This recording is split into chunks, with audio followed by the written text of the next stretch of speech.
yuk siap ikut kelas AI. Kelas AI. Dengan Mbak Esti dan Mas Dovi. Yang asik sekali.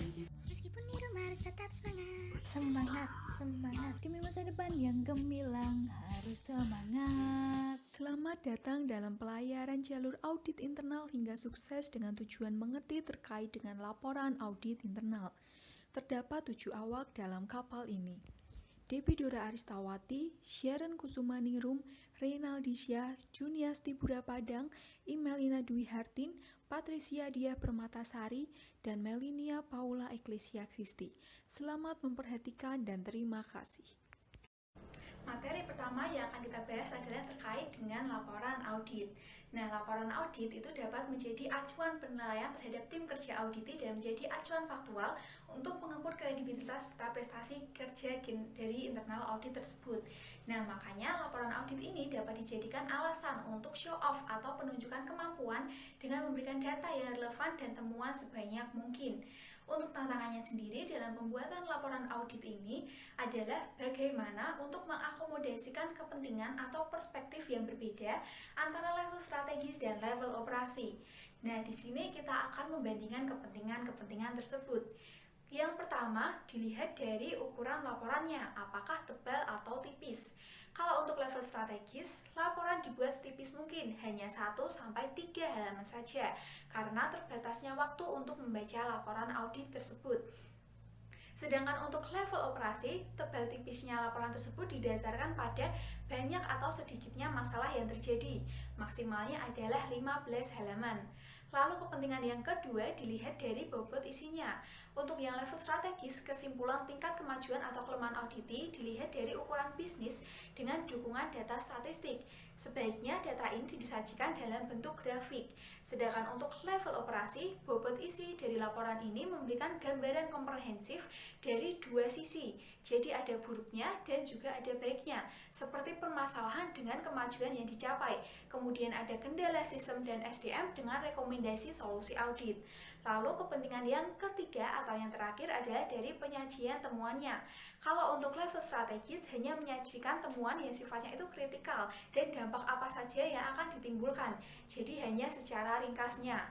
Sedangkan untuk level operasi itu memberikan gambaran secara lebih rinci, seperti ada data pendukung, tanggapan auditi, dan juga penyelesaian atau tindak lanjut yang akan dijalankan.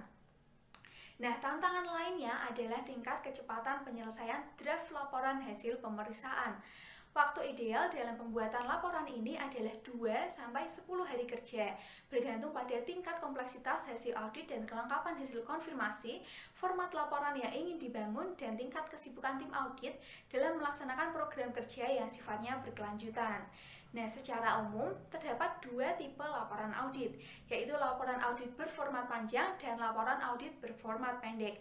Di sini kita akan membandingkannya kembali. Kalau untuk laporan audit berformat panjang, laporannya itu dibuat secara rinci, lengkap, dan sesuai dengan penjelasan teknis. Sedangkan untuk laporan audit yang berformat pendek, laporannya itu dibuat lebih ringkas dan hanya menekankan pada temuannya saja. Perbedaan yang kedua dapat dilihat dari sasaran pembacanya. Kalau untuk laporan berformat panjang, sasaran pembacanya adalah orang-orang yang memang terlibat langsung atau berkepentingan untuk mengetahui permasalahan yang dikemukakan oleh tim audit. Sedangkan untuk laporan yang berformat pendek, sasarannya pembacanya itu adalah orang-orang yang berada di level strategis. Lalu perbedaan yang ketiga dapat dilihat dari penggunaannya. Kalau untuk laporan berformat panjang digunakan untuk laporan yang sifatnya itu kronologi ketika menyajikan kasus fraud. Sedangkan untuk laporan berformat pendek dipakai untuk membuat ringkasan eksekutif. Selanjutnya kita akan membahas mengenai format laporan audit. Nah, di dalam format laporan audit ini terdapat kerangka yang dibagi menjadi 2, yaitu ada audit summary dan juga ada audit findings. Di dalam audit summary biasanya terdiri dari 1-3 lembar. Nah, yang dikelompokkan lagi menjadi yang pertama ada statistik dan analisis bisnis. Nah, statistik dan analisis bisnis ini merupakan strategic and operational level yang biasanya terdiri dari 0,5-1 lembar. Nah, yang kedua yaitu adalah ringkasan temuan. Ringkasan temuan ini merupakan strategic level yang biasanya terdiri dari 0,5-1,5 lembar. Dan yang terakhir adalah kesimpulan audit yang merupakan strategic level yang biasanya terdiri dari 0 sampai 0,5 lembar. Nah, selanjutnya ada audit findings. Di dalam audit findings ini juga biasanya terdiri dari 2 sampai 12 lembar. Nah, audit findings sendiri dikelompokkan juga menjadi 3, yaitu yang pertama adalah temuan khusus. Temuan khusus ini merupakan strategic and operational level yang biasanya terdiri dari 1 sampai 2 lembar. Dan yang kedua adalah temuan administratif. Temuan administratif sendiri ini merupakan operational level yang biasanya terdiri dari 1 sampai 8 lembar. Nah, yang ketiga atau yang terakhir adalah lampiran data. Lampiran data ini merupakan operational level yang biasanya terdiri dari 0 sampai 2 lembar. Selanjutnya kita akan membahas mengenai apa saja aktivitas yang dilaporkan dalam laporan audit. Terdapat 5 aktivitas. Yang pertama adalah on-desk verification. On-desk verification ini rentang waktunya adalah 1-3 bulan tanpa menggunakan audit summary dan tanpa menggunakan special findings. Yang kedua adalah regular audit on-site. Regular audit on-site ini sendiri jangka waktunya sesuai dengan jadwal dan menggunakan audit summary dan audit findings. Yang ketiga adalah investigative audit. Investigative audit ini biasanya jangka waktunya yaitu sesuai dengan kasusnya, tanpa menggunakan bisnis strategik dan tanpa menggunakan administrative findings. Yang keempat adalah risk and operational control review. Risk and operational control review ini jangka waktunya per semester atau per tahun. Audit summary-nya bisnis strategik itu ada apabila digabungkan dengan risk based analysis. Yang audit findings-nya itu tanpa special findings. Dan yang kelima adalah sharing audit result. Nah, jangka waktunya sama yaitu per semester atau per tahun, dan audit summary-nya itu tidak dipakai, sedangkan audit findings-nya semua dipakai, namun dengan menyimpan identitas dari auditi tersebut. Selanjutnya saya akan menjelaskan mengenai ikhtisar pemeriksaan atau disebut juga audit summary. Apa sih isi dari audit summary itu? Jadi audit summary berbicara mengenai ringkasan data. Data apa? Yakni data grafis atau tabel yang berisi informasi secara tren seperti tahunan, semesteran, kuartalan, bulanan, di mana data ini bersifat komparatif. Nah, dalam ringkasan data ini berisi beberapa gambaran. Seperti yang pertama, gambaran mengenai rasio keuangan standar, yaitu seperti rasio profitabilitas, rasio likuiditas, dan rasio lain untuk unit bisnis yang bersifat mandiri atau profit center.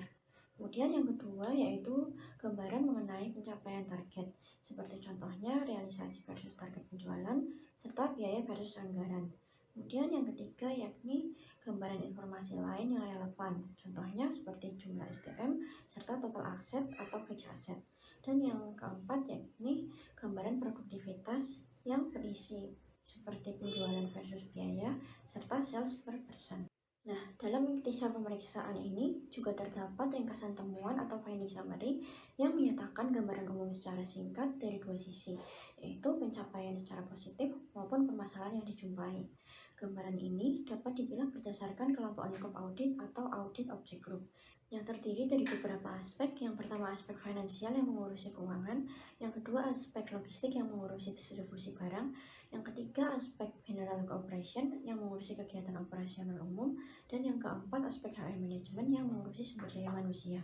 Nah, setiap paragraf ringkasan ini harus merujuk pada nomor referensi temuan terkait yang ada pada ringkasan pemeriksaan, atau hal ini sering disebut juga dengan nama audit finding. Setelah dilakukan audit finding, hal terakhir yang perlu dibuat adalah audit conclusion atau kesimpulan audit. Apa sih itu kesimpulan audit? Kesimpulan audit merupakan opini atau penilaian tim audit terhadap praktek risk management dan internal control secara keseluruhan. Nah, kesimpulan ini dapat pula digabung pada ringkasan temuan atau lebih sederhananya pada setiap object group. Kesimpulan tersebut bersifat kualitatif, misalnya dengan kisaran yang pertama, sangat baik atau sangat sehat atau sangat memuaskan.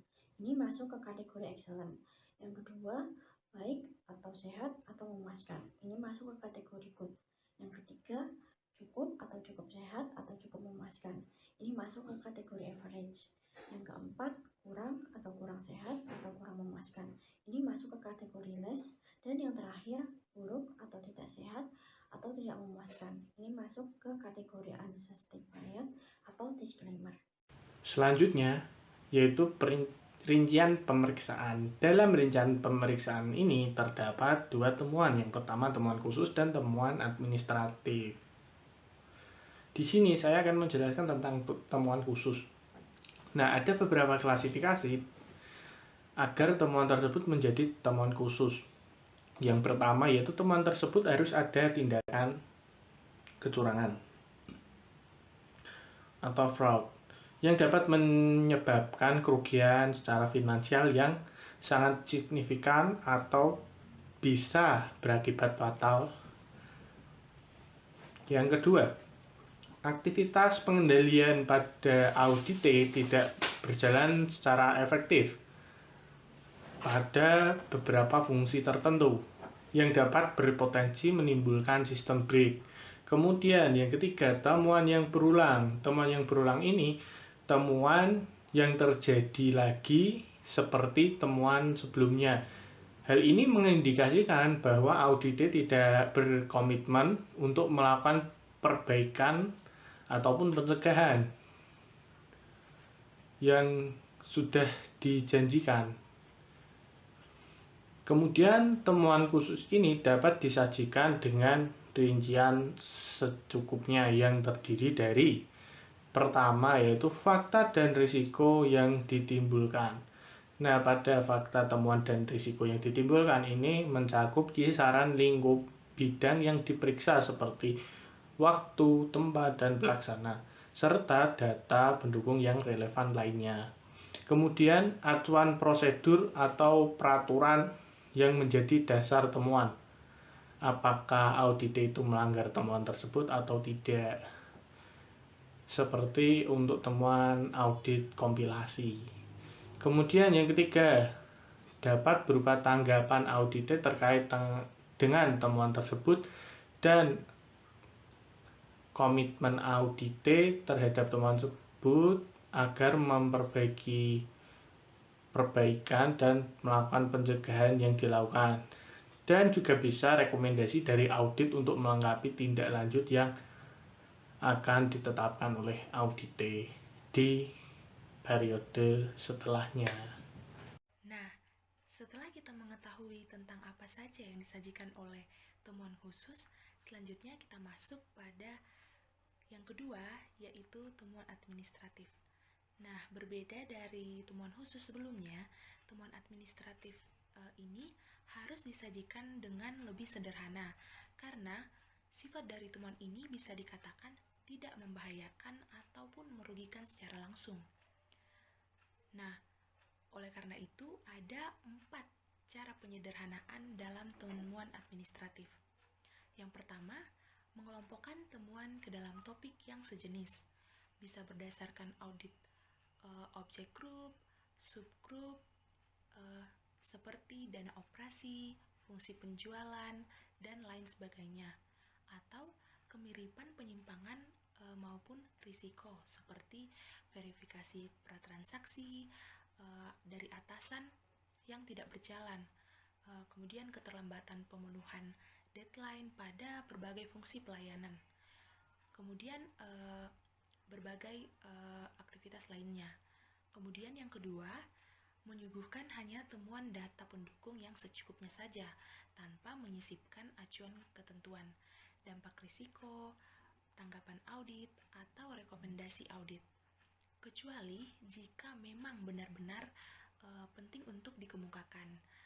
Kemudian yang ketiga, mengeluarkan data pendukung dari paragraf temuan, lalu dikumpulkan ke dalam lampiran data, di mana pada temuan itu disebutkan rujukan data lampiran terkait. Nah, kemudian yang keempat atau yang terakhir yaitu menerapkan format yang lebih ringkas dibanding temuan khusus sebelumnya. Nah, seperti penulisan dengan pilihan font pitch yang lebih kecil, kemudian penjabaran temuan dalam bentuk tabel, dan lain sebagainya. Nah, perlu untuk kita ketahui, tidak semua data pendukung harus ditampilkan pada lampiran data, melainkan data yang jelas wajib dimasukkan sebagai lampiran yaitu pada yang pertama, data laporan keuangan. Ketika unit kerja yang diaudit adalah perusahaan anak. Kemudian bisa yang kedua, data pendukung temuan khusus yang bersifat analitatif. Kemudian yang ketiga, kriteria umum penilaian sebagai pendukung kesimpulan audit. Selanjutnya, saya akan membahas mengenai audit review atau evaluasi audit. Pada umumnya, key performance indicator dari suatu penugasan maupun pelaporan itu dikriteriakan dari pemenuhan deadline dan kualitas temuan pada suatu pelaporan audit. Nah, aktivitas pasca pelaksanaan juga biasanya diartikan sebagai penyelesaian pelaporan audit saja. Padahal perlu didasari bahwa semua temuan yang ditemukan dan diangkat dari laporan akan sia-sia bila tidak ada komitmen lebih lanjut dari tim auditi untuk melakukan upaya perbaikan maupun pencegahan. Nah, selain itu, hasil audit juga akan menjadi tidak bermakna apabila permasalahan yang berpangkal pada suatu sistem seperti SOP, kebijakan, aplikasi komputer, dan lain sebagainya tidak ditindaklanjuti dengan segera. Nah, pada dasarnya, evaluasi audit ini merupakan serangkaian aktivitas yang dapat dikategorikan menjadi 4 aktivitas. Yang pertama ada evaluasi kecukupan tindak lanjut oleh auditi. Nah, aktivitas ini akan menjadi aktivitas penutup dari serangkaian pelaksanaan desk audit maupun field audit yang telah dilakukan oleh internal audit. Nah, aktivitas ini dapat berupa pemantauan terhadap komitmen auditi untuk melaksanakan tindakan pencegahan dan tindakan perbaikan sesuai dengan hasil tanggapan auditi terhadap konfirmasi hasil pemeriksaan yang telah dilakukan oleh tim internal audit. Nah, selain itu, aktivitas ini juga dapat berupa pemantauan terhadap kecukupan tindakan apakah sudah sesuai dengan kompleksitas masalah, kebutuhan, maupun ekspektasi dari penyelesaian dan pemenuhan prosedur maupun ketentuan yang sudah berlaku. Nah, evaluasi ini dilakukan dengan cara memeriksa kembali efektivitas maupun konsistensi tindakan serta memeriksa ada tidaknya temuan yang sama pada periode audit yang berikutnya. Lalu yang kedua ada evaluasi kapabilitas self-assessment oleh auditi. Nah, aktivitas ini merupakan kelanjutan dari hasil desk audit maupun field audit di mana internal audit harus mendorong adanya penguatan kapabilitas tim auditi untuk mengendalikan dan mengevaluasi dirinya sendiri dalam hal pengelolaan risiko serta pengendalian internal. Nah, jadi pada tahap ini internal audit harus berupaya mengajak auditi untuk melakukan evaluasi secara mandiri tanpa perlu menunggu periode audit berikutnya. Nah, evaluasi ini dijalankan dengan cara mengeluarkan risk assessment questionnaire dan juga dapat menggunakan internal control questionnaire untuk dijawab oleh auditi. Nah, rangkaian kuesioner ini pada intinya berisi hal-hal yang sudah dan belum dilaksanakan oleh tim auditi. Nah, hasil kuesioner ini akan digunakan sebagai referensi pembenahan ke dalam oleh auditi. Selain itu, untuk pemetaan kondisi di setiap unit kerja dari auditi tersebut. Yang ketiga, kita akan membahas mengenai review bisnis dan juga manajemen korporasi. Review ini berfungsi sebagai laporan rangkuman tahunan ataupun juga semesteran terhadap kecukupan pengendalian risiko dan pengendalian internal di seluruh grup ataupun di kelompok korporasi. Laporan tersebut berisi semua aspek yang perlu diperhatikan oleh jajaran direksi dan juga oleh manajemen, di mana diantaranya yaitu yang pertama adalah hasil pengolahan atau analisis data berbasis risiko. Kemudian yang kedua adalah peta permasalahan penting dan juga peningkatan manajemen risiko. Dan yang terakhir ataupun yang ketiga adalah peta kendala atau kelemahan terkait dengan sistem, prosedur, kebijakan, atau ketentuan, baik di sisi implementasi maupun di sisi klausula tertulis. Setiap poin penyajian tersebut akan mengikuti catatan, opini, dan juga rekomendasi dari audit.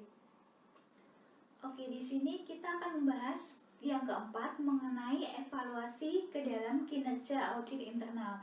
Di mana evaluasi di sini itu termasuk aspek-aspek pembenahan ke dalam atau internal. Aspek-aspek pembenahan ke dalam meliputi 3. Yang pertama adalah evaluasi terhadap pemenuhan strategi, program, dan juga jadwal audit. Kemudian yang kedua adalah evaluasi terhadap perkembangan situasi di internal maupun juga eksternal korporasi yang perlu diantisipasi dalam strategi, program, dan juga jadwal kerja audit mendatang. Kemudian yang ketiga adalah evaluasi atau penilaian bagi kinerja dan juga kompetensi SDM serta kecukupan sumber daya ataupun fasilitas penunjang di dalam audit internal lainnya. Hasil review audit internal akan dipakai pada tahap perencanaan audit ke depan. Sementara bagi Departemen Teknis akan menjadi referensi untuk pembuatan atau pengembangan sistem kerja seperti prosedur, kebijakan, ataupun aplikasi komputer, dan juga sebagai pengelolaan resiko yang lebih baik daripada yang sebelumnya. Sedangkan bagi manajemen senior, yaitu pemegang saham ataupun juga direksi, hasil audit ini berguna sebagai rujukan pembuatan ataupun penyempurnaan strategi dari bisnis mereka. Sekian pemaparan materi terkait laporan serta evaluasi audit kali ini. Kami dari Kapten Hook mengucapkan terima kasih.